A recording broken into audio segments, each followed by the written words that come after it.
Bonjour à tous et bienvenue pour ce nouveau podcast du Padre Blog, ici le Père Pierre Amar. Et aujourd'hui nous allons répondre à cette question, le christianisme est-il ou pas une religion du livre ?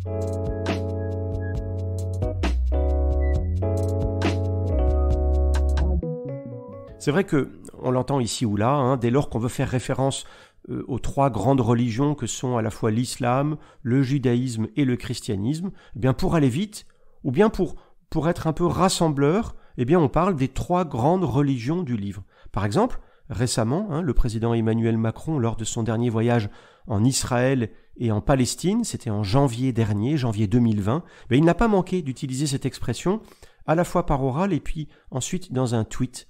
Et en fait, non. Il faut dire non.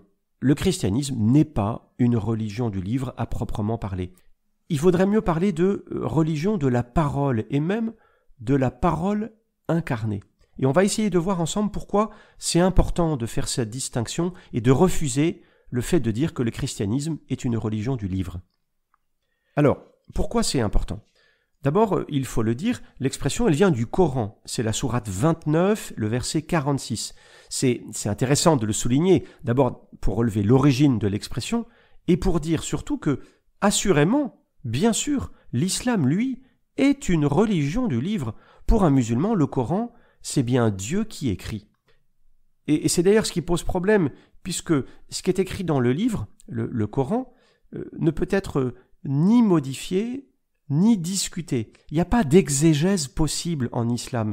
Et les versets du Coran, eh bien, ils sont à prendre tels qu'ils sont écrits au pied de la lettre. C'est la question du fondamentalisme. On va le voir dans quelques instants à propos d'un exemple des femmes voilées. À dire vrai, le judaïsme est aussi, d'une certaine façon, lui aussi une religion du livre. Mais si le texte de la Torah doit être fidèlement transcrit, les Juifs peuvent et doivent même le commenter, l'expliquer, en essayant de saisir l'esprit du texte plus que la simple lettre. Quant au christianisme, et surtout le catholicisme, parce que je vais mettre à part certaines communautés protestantes, eh bien, mes amis, il n'est en aucune façon une religion du livre. Nous ne croyons pas, par exemple, que les évangélistes, Marc, Luc, Jean, Matthieu, sont de purs robots qui auraient écrit le texte, le récit de la vie de Jésus sous forme d'écriture automatique, un peu comme des marionnettes téléguidées par l'Esprit Saint.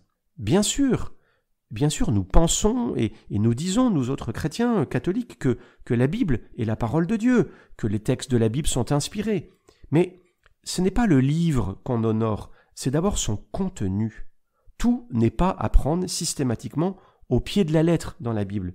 Il faut scruter, il faut décortiquer le texte, l'interpréter. Par exemple, en considérant les genres littéraires, voir dans la Bible ce qui relève plutôt de la poésie, ce qui relève plutôt de la prophétie, ce qui relève plutôt de l'histoire. Et puis voir aussi que c'est évident qu'on n'écrivait pas il y a 2000 ans comme on écrit aujourd'hui. Il y a des circonstances déterminées dans la Bible, des conditions de temps et de culture. Et ça, c'est tout le travail d'une science particulière qui s'appelle l'exégèse.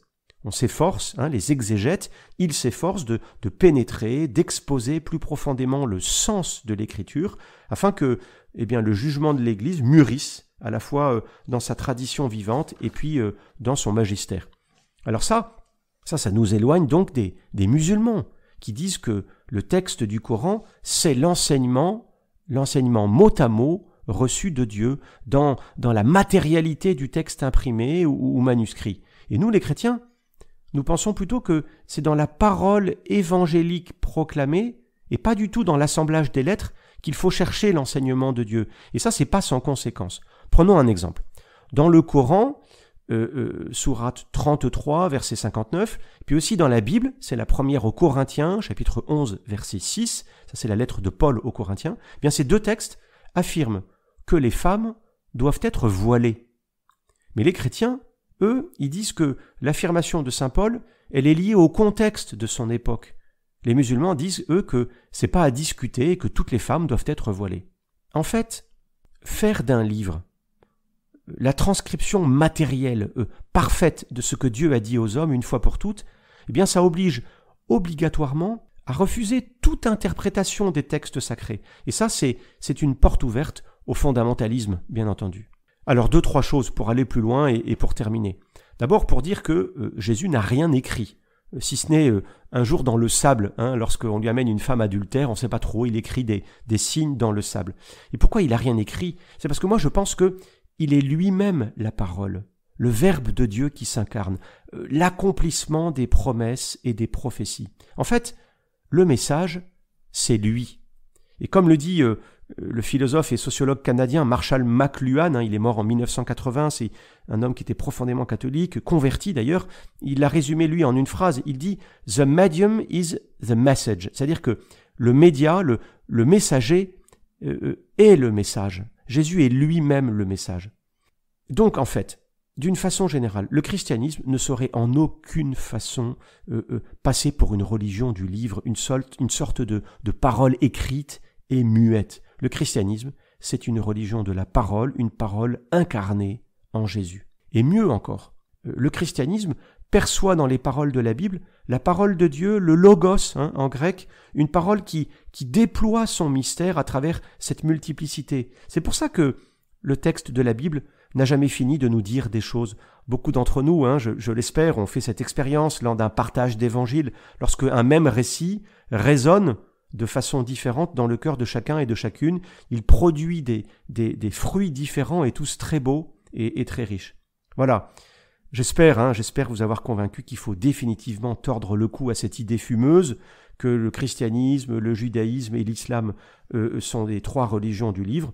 Cette idée, elle est certainement pas sans arrière-pensée, peut-être de pensée syncrétiste, de croire que ces 3 religions se valent et sont égales. Voilà. En tout cas, c'est certainement pour toutes ces raisons que le pape François a voulu instaurer un dimanche de la parole, célébré comme il l'a demandé chaque 3e dimanche du temps ordinaire, c'est un peu après Noël. Il a bien parlé de dimanche de la parole et il n'a pas dit le dimanche du livre.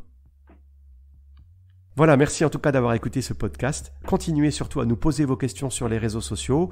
Abonnez-vous pour ne pas manquer nos prochains contenus. Et moi, je vous dis à bientôt.